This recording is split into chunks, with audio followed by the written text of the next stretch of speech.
Doctors at Children's Hospital Colorado want to reassure parents no matter how busy they are. I don't expect any parent or even myself to be able to necessarily look at a child and say that's flu versus RSV versus the common cold or COVID. Yet that unpleasant swirl of viruses will be the reality for some time, as RSV cases and hospitalizations are spiking higher and earlier in a way healthcare workers haven't seen before. And every day we see more than we saw the day before. Dr. Reginald Washington with the Health One system anticipates RSV cases will keep climbing for several weeks. And because this virus typically peaks between January and March, he's expecting it will stick around that long. He just isn't sure at what level. We don't have time to think about those issues. We have to deal with what we're seeing presently. We're hearing a similar prediction from Children's Hospital Colorado. RSV will start going down at some point in the near future.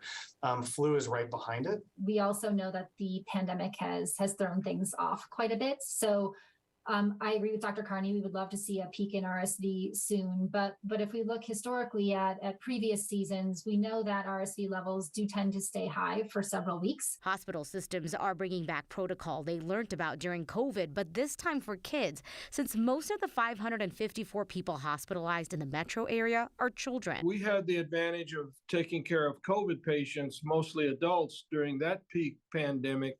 So we have if you will, a center set up where we look at all of this daily.